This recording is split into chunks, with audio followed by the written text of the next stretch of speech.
Good morning. Cooking with TPACK.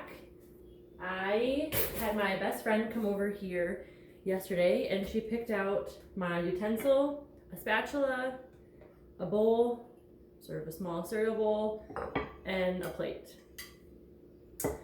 From a random set of numbers, she picked the number 3. So I will be making a peanut butter and jelly sandwich using a spatula, a bowl, and a plate. So fortunately enough, I have one piece of toast left. It is Ezekiel bread, so it has to be toasted. So I toasted my bread. I'll just make my peanut butter and jelly sandwich on one piece of bread since that's all I have. But let's see what I can do with this. So I have like pure peanut butter, which is probably pretty hard. So I'm gonna use my spatula to try and pry this natural peanut butter out. As you can see, it's quite chunky, so this should be interesting. Ideally, I would use a simple butter knife, but we'll improvise with the spatula and see what we can do with it. To my benefit, I do think having a hotter piece of toast is helping me in this situation. If I had just a piece of regular toast or bread that didn't have to be toasted, I think that this would be much more difficult, especially using just a spatula.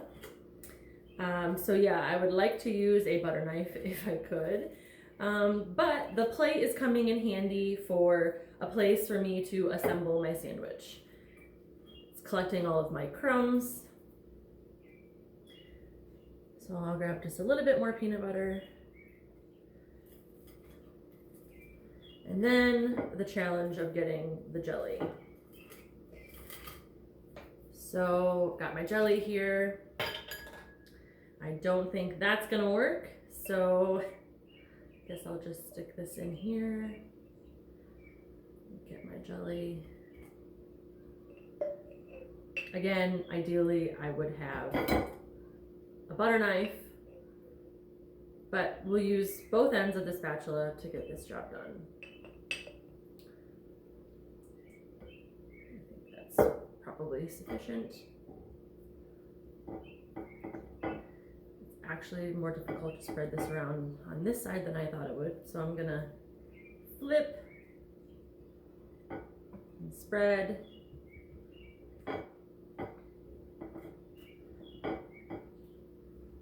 And there you have it, my peanut butter and jelly sandwich using a spatula. The plate I could use, like I said, to assemble my sandwich. Then I could use it as a vessel to hold my sandwich while I'm eating it. Likewise, I could use my bowl to rest my sandwich in to eat it. I could have assembled it in here, but the smaller surface wouldn't have been as helpful.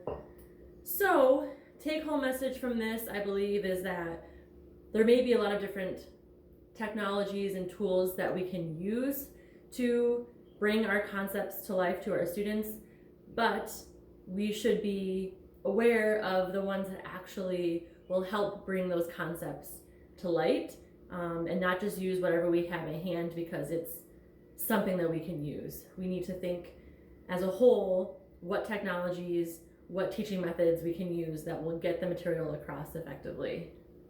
So that's my Cooking with TPACK video.